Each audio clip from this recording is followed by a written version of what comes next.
Hello guys, welcome back to the channel. आज की video में हम स्केचअप के वीरे एक्सटेंशन में रेंडरिंग सेटिंग्स करने वाले हैं, जो कि कॉमन रेंडरिंग सेटिंग्स होती है। एंड जितने भी बिगिनर्स होते हैं उनको ये प्रॉब्लम फेस करनी पड़ती है कि वो रेंडर निकालने की कोशिश करते हैं स्केचअप में, वीरे में, एंड उनका रेंडर क्लियर नहीं आता है। एंड तो उसके लिए भी मैं कुछ पॉइंट्स आपको बताने वाला हूँ कि वो रेंडर क्लियर क्यों नहीं आ रहा है। एंड साथ ही में जो रेंडरिंग सेटिंग्स है कॉमन, वो भी मैं आपको बताने वाला हूँ। तो आपको अभी सामने स्क्रीन पर एक मॉडल जो कि मैंने तैयार किया था पहले, वो आपको दिखाई दे रहा होगा। तो इसमें जो कि आपको ये पता है, ये आइकन है। अगर आप वीरे यूज़ करते हैं तो आपको ये पता होगा कि ये जो आइकन दिखाई दे रहा है ये एसेट एडिटर है। हम इसको ओपन करेंगे तो जो ये ब्लू कलर का आइकन आपको दिखाई दे रहा है, ये है हमारा मटेरियल। एंड इसी आइकन के अंदर हमें जितने भी मटेरियल्स हैं जो कि हमने अपने मॉडल में अप्लाई कर चुके हैं, वो मटेरियल्स हमें यहाँ पर सारे दिखाई देंगे। ये सारे मटेरियल्स हमने इसी मॉडल में अप्लाई किया है, तो ये मटेरियल्स है। और ये हम अपने सीन पर आ जाते हैं थोड़ा सा, ठीक है। तो एंड ये मटेरियल्स के बाद ये हमारे लाइटिंग है, ठीक है। ये वाला आइकन लाइटिंग है, इसमें हमने डोम लाइट अप्लाई की है। एंड सनलाइट हमारी देख सकते हैं आप, इंटेंसिटी 1 की है। एंड इसके बाद हमारे सेटिंग्स है। हमें सिर्फ ये 3 आइकन पे ध्यान देना है अपने रेंडर की सेटिंग्स के बारे में जब हम बात करेंगे।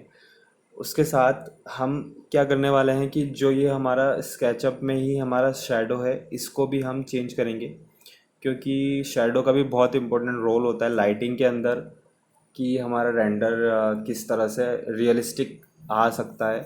तो उसके लिए शेडो भी बहुत इंपॉर्टेंट रोल प्ले करता है। तो इसको हम साइड में कर देते हैं। तो ये है हमारा एसेट एडिटर। एंड जो अदर थिंग्स होती हैं, जैसे कि लोगों के माइंड में क्वेश्चन रहता है कि हम सारी रेंडरिंग सेटिंग्स हम अच्छे से अप्लाई कर चुके हैं, एंड यूट्यूब से सारी वीडियोस देखने के बाद भी, अच्छे से रेंडरिंग सेटिंग्स अप्लाई करने के बाद भी हमारा रेंडर में वो क्वालिटी नहीं आ रही है, वो रियलिस्टिक रेंडर निकल के नहीं आ रहा है। तो उसके लिए कुछ पॉइंट्स होते हैं, जैसे वो डिटेलिंग हमें ऐड करनी पड़ती है। जैसे पहला पॉइंट तो यही है कि जो हमारा रेंडरिंग सेटिंग्स हैं, रेंडरिंग सेटिंग्स हमारी प्रॉपर होनी चाहिए। उसके बाद जो भी हमारे मटेरियल्स है, जैसे ये है हमारा आइकन मटेरियल का, इसके अंदर जितने भी मटेरियल हैं मैं इनको सबको सेलेक्ट करके ईच एंड एवरी मटेरियल को एडिट करूँगा, उसमें प्रॉपर्टीज़ लगाऊंगा अच्छे से, रिफ्लेक्शन, मतलब मेरे को रियलिस्टिक अप्रोच मिले उस मटेरियल में ना। तो मेरे को सारे मटेरियल्स को एडिट करना पड़ेगा अच्छे से। लाइटिंग कैसे पड़ रही है उस पर, उसका रिफ्लेक्शन कैसे आ रहा है, सारे मटेरियल्स को चेक करना पड़ेगा। उसके बाद मेरे को यहाँ से लाइटिंग को भी एडजस्ट करना पड़ेगा। जो ये वाला आइकन है ये ब्लू हो चुका है, तो यहाँ से मेरे को लाइटिंग को भी एडजस्ट करना पड़ेगा। डोम लाइट को अप्लाई करना पड़ता है। ये यहाँ पर आपको डोम लाइट दिखाई दे रही होगी। एंड यहाँ से आप इसको अप्लाई कर सकते हैं हमारे मॉडल में डोम लाइट। तो डोम लाइट को भी हमें सेटिंग्स करनी पड़ती है, सनलाइट की भी हमें सेटिंग्स करनी पड़ती है। देन हमें ये रेंडरिंग सेटिंग्स का भी ध्यान देना पड़ता है। उसके बाद जो नेक्स्ट पॉइंट है वो है इन्वामेंट। हमें काफ़ी सावधानी से इन्वामेंट बनाना पड़ता है, बहुत सारी डिटेल्स ऐड करनी पड़ती है मॉडल में, तभी हमारा रेंडर अच्छा निकल के आएगा। आप सिंपल, अगर आपके मॉडल में कोई इन्वामेंट नहीं होगा एंड आप सोच रहे हैं कि मैं उसमें सिर्फ रेंडरिंग सेटिंग्स अप्लाई कर देता हूँ एंड वो बहुत अच्छा रियलिस्टिक बन के आएगा, तो ऐसा कभी भी नहीं होने वाला है। आपको इन्वामेंट बनाना पड़ेगा। इन्वायरमेंट इन द सेंस कि आपको अपने मॉडल में बहुत डिटेलिंग का काम करना पड़ेगा। मीन्स आपको जैसे ट्रीज़ दिखाई दे रहे हैं, ठीक है, छोटे ट्रीज़ दिखाई दे रहे हैं या फ्लावर पॉट दिखाई दे रहा है। एंड इस वाले मॉडल में तो फिर भी इतनी डिटेलिंग नहीं है, कुछ भी डिटेलिंग नहीं है। लेकिन जैसे आप जितनी ज़्यादा डिटेलिंग इसमें ऐड करेंगे उतना आपका रेंडर अच्छा निकल के आएगा। तो अब हम नेक्स्ट बात करते हैं कि हमारा रेंडरिंग सेटिंग्स है वो क्या होनी चाहिए, ठीक है। तो मटेरियल को तो मैंने बताया था आपकी, मटेरियल को आपको एडिट करना है, ईच एंड एवरी मटेरियल को अच्छे से एडिट करना है। यहाँ पर बहुत सारे मटेरियल हैं, ठीक है, रियलिस्टिक लगे इस उस तरह से आपको उनको एडिट करना है। उसके बाद लाइटिंग में जाना है, ओके। लाइटिंग हमारे पास 2 टाइप की लाइटिंग है, dome light and sunlight. Dome light की इंटेंसिटी आप देख सकते हैं 50 है, एंड सनलाइट की इंटेंसिटी 1 है। इसको हम चेंज कर लेते हैं अपनी सेटिंग्स के अकॉर्डिंग, ओके। साथ ही में हम ये शेडो दिखाई दे रहा है आपको, ये डिफ़ॉल्ट रे में यहाँ पर शेडो दिखाई दे रहा है। शेडो की भी सेटिंग्स जैसे यहाँ पर टाइमिंग चेंज कर सकते हैं। शेडो से हमारा अच्छा रेंडर आता है, ये आप ध्यान रखें। हाँ, ये सारे ट्रीज अप्लाई करने के बाद, ये सारा इन्वायरमेंट बनाने के बाद आपको इन सब चीज़ों का भी ध्यान रखना है कि आपकी शेडो एंड लाइटिंग अच्छी से रहे। एंड जैसे ये है हमारा डेट, हम इसको भी, ये हमारा मंथ्स है जनवरी फरवरी मार्च, है ना। तो ये सारे मंथ्स को भी हम एडजस्ट कर लेते हैं। डे टाइम, ये हमारा टाइमिंग है, इसको भी हम एडजस्ट कर लेते हैं। तो ये सब हमारी लाइटिंग के अंदर आ जाता है, ये शेडो पार्ट, एंड इसके अंदर लाइटिंग के अंदर आ जाता है। तो जैसे ही हम ये डोम लाइट को ओपन करते हैं तो इसकी एडिशनल सेटिंग्स हम ओपन करते हैं। तो जैसे हमने देखा था, ये यहाँ पर इंटेंसिटी 50 है, तो यहाँ पर भी ये इंटेंसिटी इसकी 50 है। एंड इसकी जो शेप होती है, ये शेप भी हमने यहाँ पर स्फेयर करी है। यहाँ पर है, दो ऑप्शन होते हैं इसमें, हेमिस्फेयर एंड स्फेयर। तो हम इसको स्फेयर में ही करेंगे ताकि हमारे डोम लाइट अच्छे से अप्लाई हो जाए। देन इसको यूज़ ट्रांसफॉर्म पे टिक रहेगा, हमारा एडेप्टिव पे टिक रहेगा, फिर हम इसको और ऑप्शंस खोलेंगे। देन हमारा ये इनविजिबल नहीं रहेगी, आपको ये सब चीज़ें ध्यान देनी है। ये सेटिंग्स होती है अंदर की, तो इनविजिबल नहीं रहेगी हमारी, शैडोज़ ऑन रहेगी, हमारा ये जो अल्फ़ा इफेक्ट है ये भी हमारा ओपन रहेगा। एंड जो इफेक्ट डिफ्यूज़ है ये भी हमारा ऑन रहेगा। एंड बाकी सब आप इसको रिफ्लेक्शन को भी टिक कर सकते हैं, स्पेकुलर को भी टिक कर सकते हैं, आप अपनी रेंडरिंग सेटिंग्स के अकॉर्डिंग होता है ये। ठीक है, मैं यहाँ से सनलाइट में जाता हूँ। मैं यहाँ से सनलाइट में गया, मैंने यहाँ पर देखा इसका कलर सिंपल जो डिफ़ॉल्ट कलर होता है वो यही है।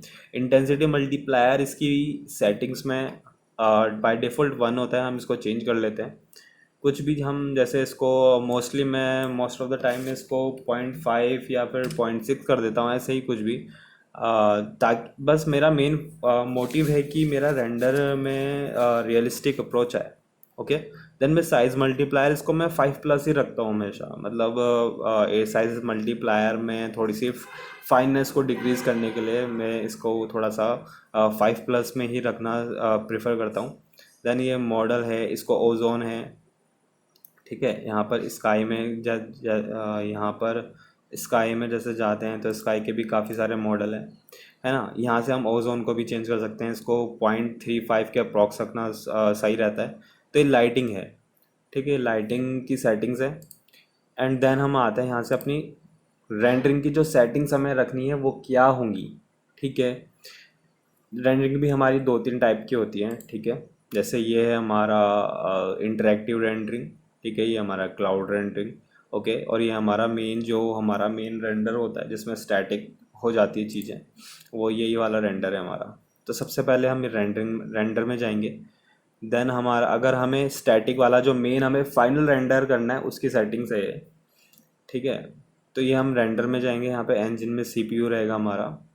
ठीक है, अगर हमारा ग्राफिक कार्ड है तो ये हम ये अप्लाई कर सकते हैं, हमारा CUDA RTX है। हमारे इसमें ग्राफिक कार्ड नहीं है, हम इसको सिंपल CPU कर देते हैं। देन हम यहाँ पर इंटरेक्टिव को ऑफ रखेंगे एंड प्रोग्रेसिव को भी हम ऑफ रखेंगे, प्रोग्रेसिव को भी हम ऑफ रखेंगे। ओके, अगर हमें थोड़ी सी क्वालिटी चाहिए एंड अगर हम प्रोग्रेसिव को ऑन रखते हैं तो हमारे रेंडरिंग में वो फिनिश नहीं आ पाता एंड जल्दी भी हो जाता है। अगर इसको हम प्रोग्रेसिव को ऑफ रखेंगे तो हमारा रेंडरिंग में टाइम लगेगा एंड उसमें बहुत क्लैरिटी आने वाली है।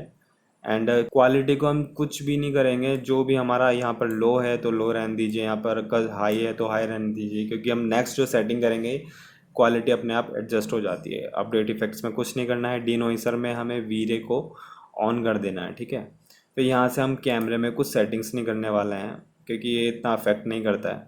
ओके, कैमरे को मैं ऐसे कर देता हूँ, मैं रेंडर आउटपुट में जाऊँगा। ठीक है, रेंडर आउटपुट में मेरे को सेफ फ्रेम को ऑन करना है। साथ ही में जो मेरा विड्थ एंड हाइट का रेशियो है उसको भी मैंने प्रॉपर अप्लाई करना है। मुझे ध्यान रखना पड़ेगा कि मेरे को किस क्वालिटी की इमेज बनानी है। जैसे ही मेरा ये है, ये मेरे 4K इमेज के रेजोल्यूशंस है। ओके, तो मैंने यहाँ पर इतने रेजोल्यूशन का इमेज बनाने का सोचा है तो मैंने इतनी विड्थ और हाइट रखी है। देन यहाँ पे मैंने, आप इसको कम से कम यहाँ पर 1080 में तो निकालें। ठीक है, 19201080 है ना, इसमें तो आपको निकालना ही चाहिए कम से कम। ठीक है, देन यहाँ पर एस्पेक्ट रेशियो, ये भी आप चेंज कर सकते हैं कस्टम में भी, मतलब अपने अकॉर्डिंग भी चेंज कर सकते हैं आप। 1:1 में भी निकाल सकते हैं, 4:3 में भी, जो भी आपको जितने यहाँ पर ऑप्शन दिखाई दे रहे हैं आप इसको चेक कर सकते हैं। उसके बाद हमें यहाँ पर कुछ नहीं करना है, देन हम ये वाला विंडो ओपन करेंगे। तो सबसे पहले हमें ये क्वालिटी में जाएंगे, नॉइस लिमिट। नॉइस लिमिट के बारे में आपको मैं बताता हूँ।